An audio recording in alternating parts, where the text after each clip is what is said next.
mainstream? I think so. I think there's a little bit of a barrier to entry there because you need 70 frames per second for the Oculus to be smooth. Um, and so right now the content still has to cater to that speed rather than quality. Hmm. And so you're unless you go for all quality, your speed's going to drop and it's going to be juddery and people are going to get sick. The HoloLens unfortunately, I haven't seen yet, and I'm really excited to be able to work with it. I've contacted Microsoft on numerous occasions trying to get a test kit, but not to any result that I'm happy with yet. Um, the other one that looks really interesting that's actually being worked on out in New Zealand is Magic Leap, and there's some stuff happening there which seems really cool. And I actually saw a oh, that was for HoloLens. There was a tech demo for HoloLens. They were showing how they were capturing people 4D, so 3D with movement in a green screen environment, and they showed the processing that it went through and all that stuff. That looks pretty. That looks pretty good, and that's what I'm talking about with photogrammetry. Uh, but yeah, the Magic Leap stuff. I mean, they've got like loads of patents, and they're not really being forthcoming with what they're doing. But it's supposed to be the best thing out there so far from people that I know that are working with it. It'll definitely be interesting to see some new tech within the next 3 to 5 years, I'm sure. Yeah, I think once Valve releases theirs, because they've got a VR as well, Yeah, it and comes out in November, I believe. yep, one of my friends that I worked with at Terminal Reality, he's actually there at Valve working on stuff. He was one of the testers. I mean, he's a programmer, but he was also testing on that pretty substantially. And he was saying it was really good in terms of not making him sick for extended periods because sometimes extended periods of VR can make you pretty ill. Um, and that's I'm just really interested to see what's happening with that. Yeah, definitely can't wait to get my hands on it. Yeah. Uh, Going to AAA studios, I know that just indicates more of a budget than anything. Do you Yeah. see really a cap where those studios can afford uh, essentially the art and the gameplay and graphics design, etc. for those studios? I mean, because with the prices constantly going up, with Destiny being what 300 million to develop. I don't know how much that was advertising, but Yeah. I know that was a significant portion. But we're talking about Star Citizen, that's almost at 90 million on development costs just from the Kicks. Kickstarter and all of their other crowdfunding. I mean, Yeah. do we see a potential cap to what these studios can actually afford? I think there's going to have to be. It's going to start looking more like the movie industry than it is right now. I believe.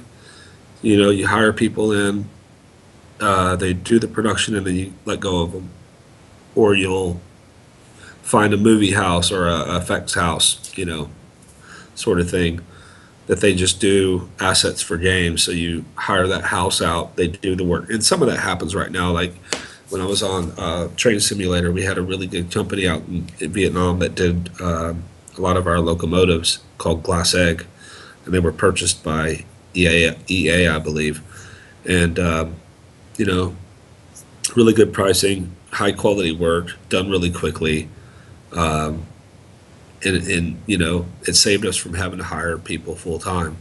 So I think you're going to see more of that as the industry progresses, more and more outsourcing, specifically on these large titles. And I think that's what's really interesting about these, the ability to make your own game, because then you can start thinking about, well, first of all, I want to do something unique and exciting that's outside of the AAA space and get attention that way. That's great. But the other thing is that you start seeing how the business runs, and then you can start actually becoming an outsource house for specific things. Like, I just want to do special effects, then that's all I do, and I just market myself to other companies and become the special effects expert and do all of that, you know. And then you got this really interesting way of moving around the industry as a contractor and working on top projects. There's a guy named Lone Wolf 3D, and he's a hard surface modeler, and he does vehicles and weapons, and he's freelance, and he does it for all the major games. And I think, you know, having that ability to do that sort of thing is one of the things that we're trying to show at, you know, at Media Design School, how you can have various entry points into the industry. It's all about being smart and creative and coming up with ways of getting in and working, rather than just going, I want to be specifically this one thing, and then being upset that you can't get in because you wanted to be the lead designer when, you know, you haven't paid your dues, right? So it's you know, the movie industry's been around for over 200 years or whatever, and it's pretty well set in a sort of formulaic way of moving forward. Games are always changing, so I mean, my predictions are probably completely incorrect, but I think the way the movies are running now is probably how games are going to be running for at least a couple years, and then a new paradigm shift will happen. So you see pretty much. I mean, onto the way studios run now. Do they typically disband? I mean, some people move on to other studios after working on something, or is that where the day one DLC comes in for like art teams, where they have nothing to do after they've done all the art and they have to do something, so they design day one DLC or something like that? Yeah, there's a bunch of different ways to work. A lot of companies try to keep their employees because it's hard to train people up. In your work practices, you may have proprietary stuff. Like every game company that I've worked for, Max or Maya has been affected in a way that changes how you work with it by the technical artists. They've created a new pipeline thing through Max or Maya, or a proprietary game engine like Monster Truck Madness and Hellbender and Nocturne and all that stuff. Those were all proprietary, and you don't want to lose people that have learned and are excellent at using your proprietary engine, because it takes, you know, like $60,000 to $100,000 to train up, because you've got a veteran at that company, you know, trying to train up the new person, and both of those people's times are being affected by that, right? So that's the way it's currently working. Some game companies do try to like ramp up and down with contractors. There was a massive amount of contractors at Bungie when Halo 3 was shipping. And, you know, they released them after that because they didn't need them. And then I'm sure they, you know, ramped back up with Destiny. But as a contractor, you know that's what you're going in for. You know, you get paid a little bit more, but you have to pay taxes and you have to pay your own holiday and all that other stuff. So it's like looking for work while you're working, which is a bit difficult. But also, if you're good at it, you can do quite well. Were you ever able to design the game you wanted to design, or were you kind of limited based off of, you know, time and money kind of constraints most of the time? I guess. Well, like Monster Truck Madness too. You know, I there was no brief really, other than we have monster trucks and we need to figure out how we're going to tie WCW wrestling into it. You know, so we came up with these King of the Mountain sort of things, and came up with new tracks and all that stuff. But as far as an entire game design, I haven't. I've come up with lots of game design ideas, but you know, they haven't. I'm trying to get a big studio to get behind an original idea is difficult, and you know, people working on original IP, typically it's their lead designer that comes up with the main with the main ideas, and everyone else within a microclimate comes up with their ideas within that space, you know. So it's never going to be, like I said, in isolation that somebody's designing everything.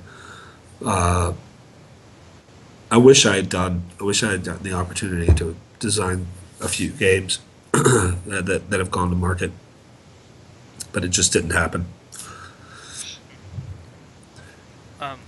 Regarding developing the game, what do studios usually do when as a team? Kind of, do they typically how do they merge their different parts? Is it usually different parts? What tools maybe do they use to do that as well? Figure out how to phrase this question correctly. Yeah, so if I'm hearing you correctly, like what's the approach to getting started? Yeah, working on a team. I mean, like what's it like to work on a team? I mean, how do they all communicate to each other? What kind of tools do they use to make sure that all the parts are all together, etc. So the best teams that I've worked on has been it's been like in a big sort of war room where everybody can communicate with each other openly. Um, at Microsoft, we had a like a really long whiteboard wall that was magnetic, and we wrote down all of our tasks. And basically, we did Scrum meetings. So we had producers who were Scrum masters that kept track of the backlog of things that we had to develop. And so if somebody wanted a new feature brought in, say I wanted to do, so we're doing like locomotives and rolling stock, which is one carries, one's the engine and the other is the containers. And let's say we wanted to have a tram that would carry people and it's open like a subway. Well, that's a new feature. And then, so what the producer would have to do is take a look at those things and say, well, okay, we've already taken a look at all the assets that we have to build, and we've already made an. You still there? Yeah, I'm still here. Okay, I think Davis dropped off. Oh, he had to mute his mic for a second. Okay. So that new feature, whatever it is, they'll look at you and say, okay, great. So what do we have to take off this list? Because anything going in new has to push something else out. Otherwise, we're not going to make our deadline. So various tools. There's Microsoft Project. There's HandSoft. There's Kanban in terms of looking at your work. There's Nico, which is again another sort of like Scrum type system that basically uses pictures to show like I'm progressing well or I'm having trouble or whatever. It's really good to have a visual system up that people can look at and instantly see how they're progressing. It's really good for morale to see the work items marching across the board from to be started, in progress, and then finished. Like seeing those items progress across the board just gives everybody a boost every day of seeing we're making something happen, and then other communication is usually by email or messaging or whatever. But most of the time it's like little stand-up meetings or just at lunch talking about, this is where I'm having troubles. If, anybody know how to fix that or whatever. It's organic, and each company is a little bit different.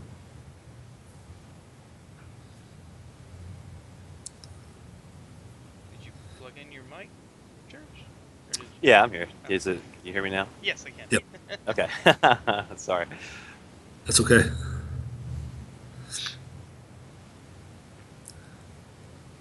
Go ahead, Church, whenever you're ready.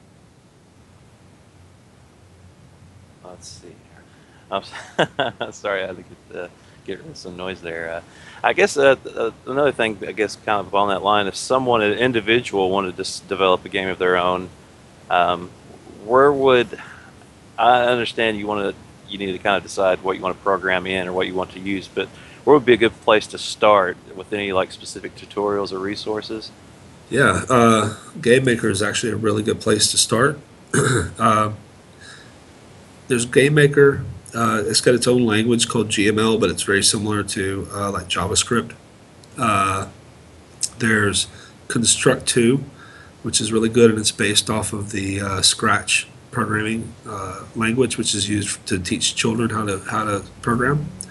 So it's drag and drop elements, um, and it's teaching you the basics of programming as well. There's also code.org. You can go online and you can learn JavaScript and other things. Khan Academy has some free online stuff. Uh, that's the thing. There's like so many ways to learn right now. The big challenge, I guess, and one of the reasons why we still have students coming in is because now there's too much information out there, and you don't know what's right.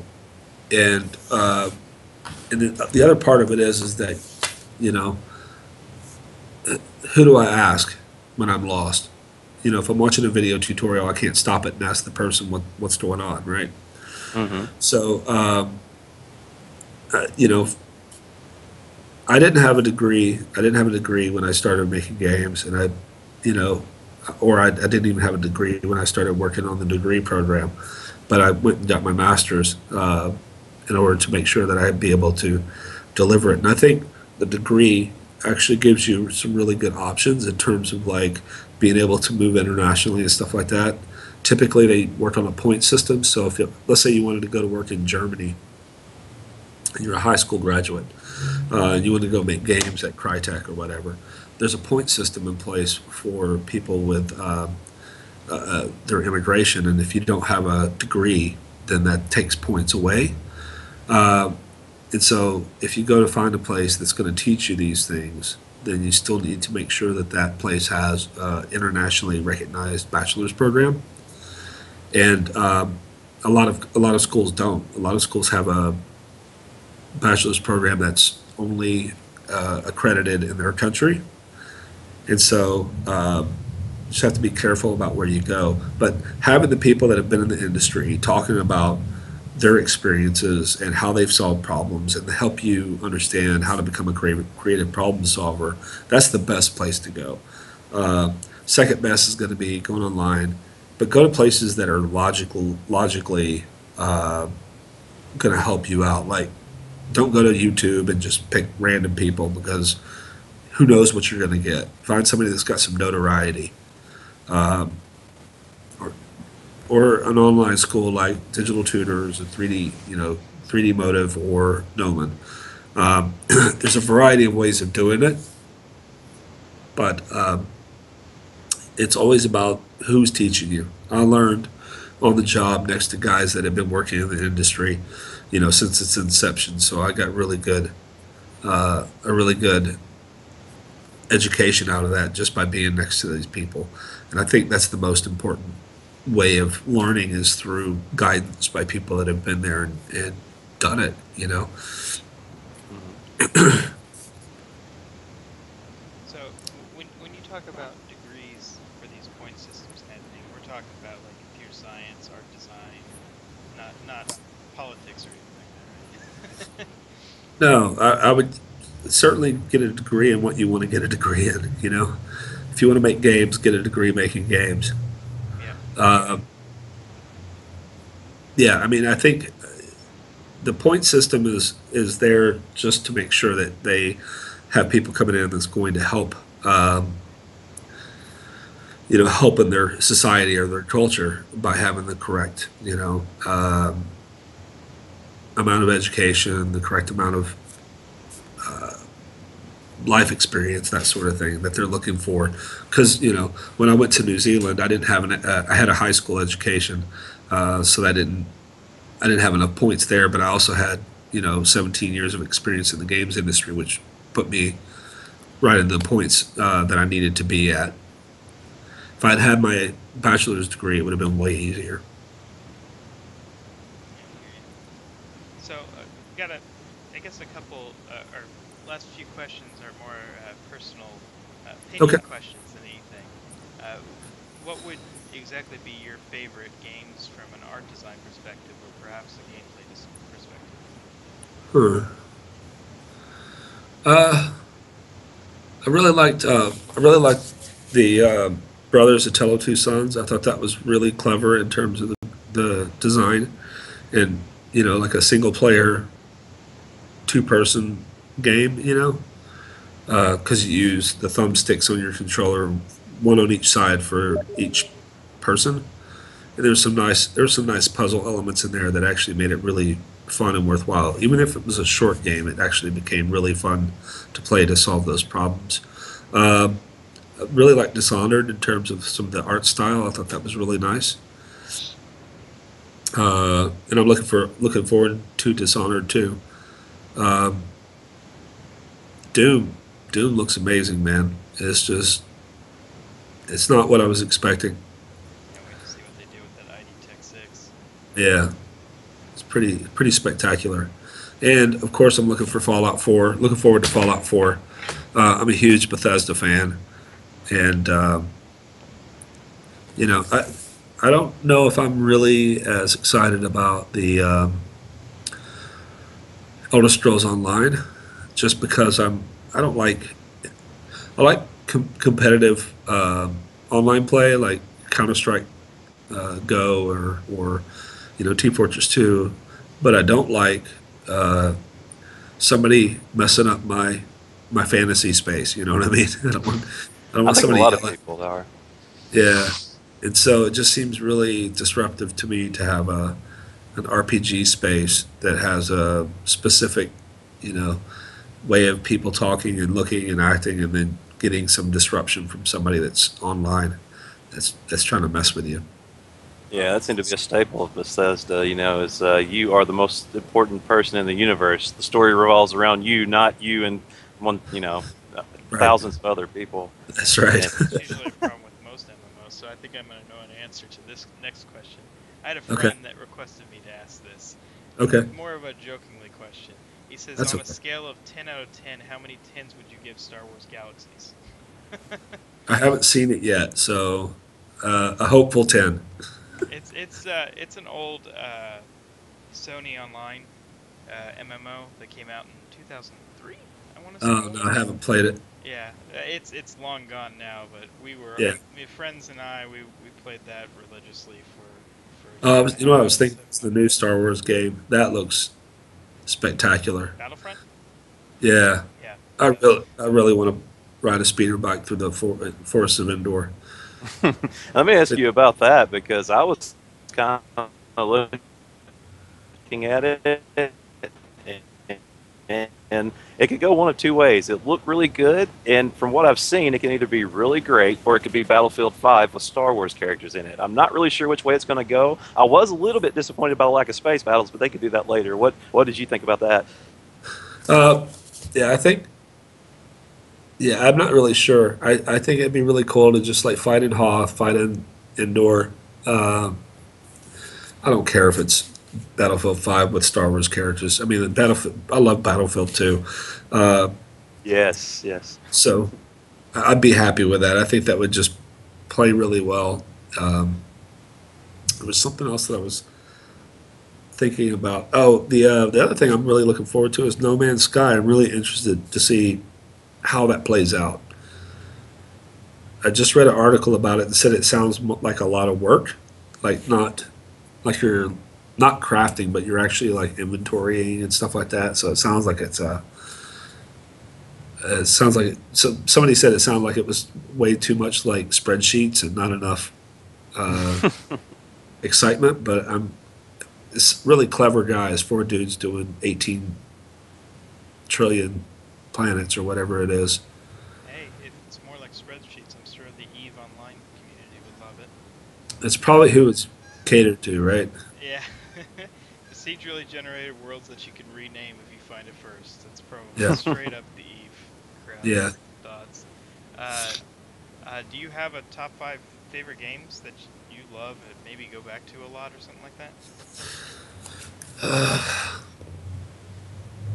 Yeah, well, Half-Life, Half-Life 2, uh, Doom. What else? Counter Strike, and Skyrim. I keep going back to Skyrim for some reason. Even if and even Minecraft. To be honest with you, I tell my wife it's like it's maddening because you're like, pick, pick, pick, pick, pick, pick. This is boring. Why am I doing this? Pick, pick. Oh, look, it's diamonds. Now I have to like keep going, right? Or it's a new cavern. Oh my God, So uh, it's frustrating. I know it's a waste of my time, but I continue to do it. It's like I guess it's like Bejeweled for some people.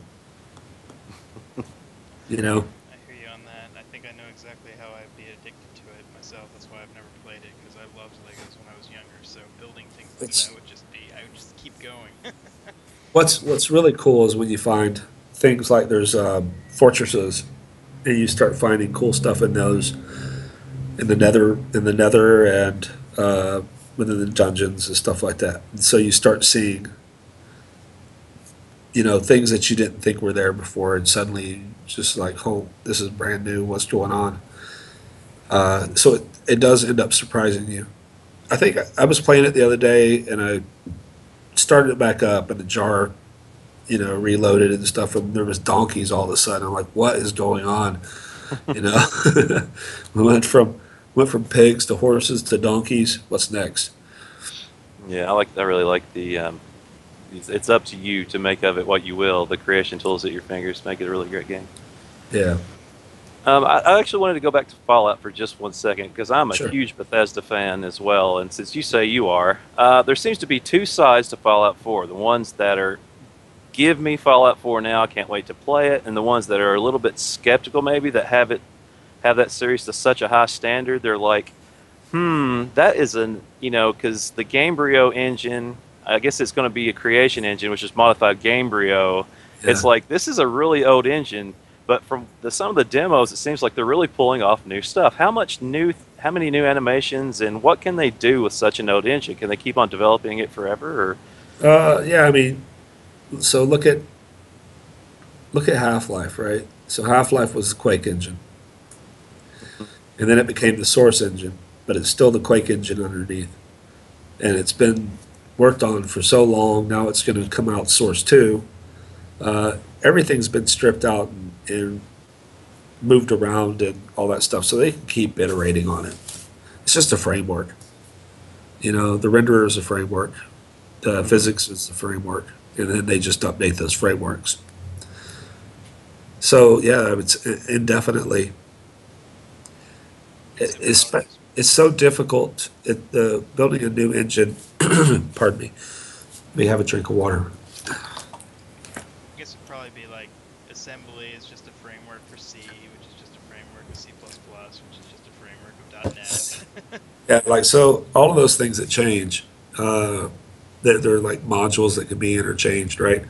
It's so difficult to start off from scratch building an engine and thinking about everything. But if it's already there and you see it and you're like, I just need to update this, and there's interdependencies for sure, but it's way easier to track those with like bug tracking and debugging and all that other stuff. It makes it way easier than just starting from a blank, C++ project.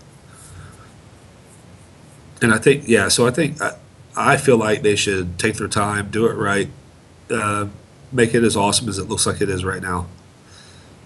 following that standard, when we finally do get Half-Life 3, it should be beyond amazing. Well, from what I They've understand, certainly taken their time. from what I understand, the work that's been done on the Source 2 engine is just making it where. So I think what Source is trying to do, what Valve's trying to do, is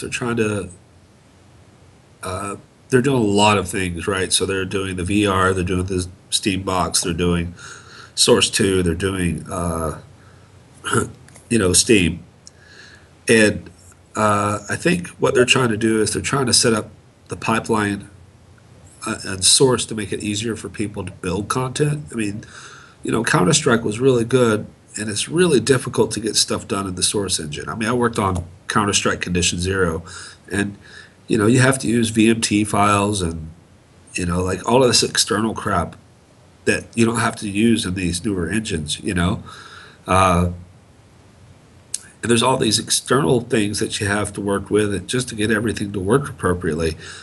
And I like the drag and drop stuff from Unity and Unreal. And I think what they're trying to do is just make it super simple for people to build their own content. They're going to come out hopefully with Half-Life 3, and then they're going to set it up like like Steam and like Dota 2 for user generated content, and people are going to start making some amazing stuff because they have that access to that really updated engine that allows them to do that. If you look at Portal 2, the little level design stuff that came out with that's pretty slick. Source Filmmaker recently too, Yeah, allowing users to create their own cinematics probably within game yeah. if they wanted to create a mod with cinematics. And I think even right now the Dota 2 is using some of the Source 2 stuff. Yeah, I believe The that came newest. out maybe a few weeks ago. Yep. So a couple odd questions unrelated to gaming. Well, I mean, I guess yeah, actually probably unrelated. Favorite hobbies outside of gaming? What do you like to do? Just when you're developing or teaching or I gaming just in general? veg. I'm so busy all the time that whenever I get the opportunity, I just sit down and watch TV. It's just like mindless pursuit because I'm like literally busy all the time. I've been watching Penny Dreadful, which I really like. Um, Game of Thrones, that sort of stuff. Catching up on season 5. Yeah, yeah. And I guess my last question is, what would you actually be doing if you didn't start in the game industry? Is there something you Uh, actually wanted to do when you were younger, etc.? yeah, so my dad has a lawn and tree service in Texas still, so I'd probably be doing that. So Mowing lawns, cutting down trees, digging trenches. lots of people looking for mowing lawns, especially Yeah, lately now too, with all the rain we got the last few months. yeah, no, I was surprised at how green it was there. Yeah. Well, that's all my questions. You got anything left, Church? I'm still thinking about. I think you made the right decision with that 100-degree weather you guys deal with down that way. Yeah, and I'm really allergic. I'm sick because I went to Dallas and my allergies is just kicking my butt. I got a sinus infection and ear infection, so uh, I moved out to New Zealand. All of my allergies went away. And I was fine until I went back to Texas. It just instantly kicked me in the. It's almost like this is Texas kicked me in the hole. Well, Pretty bad. I guess I'd like to thank you for doing this interview with us. I know it's probably not the best. Some strange questions, I'm sure, as well. Oh, no, it's all good, man. I enjoyed it. I do appreciate the time. Yep. No Thank you worries, for guys. joining up with us. Actually, I was always curious about game design because myself, I'm a software engineer. Right. Just do financial software programming, but never was always afraid of jumping in the whole uh, game design world. And, all the pressure and the long hours and stuff like that too. So it's nice to hear someone from the inside that's has such a experience through the industry. So Yeah, thank you very much for spending some time with us. Uh, absolutely. I'll definitely get with you to I guess give you the article, transcript, video, whatever of our Okay, of our interview. So cool. once Yeah, again, just you can just email it and make sure that Michelle or Helly or whoever set this up gets a copy as well. we'll do. All right. All right, thanks, Thank you. guys. Y'all have a good day. You too.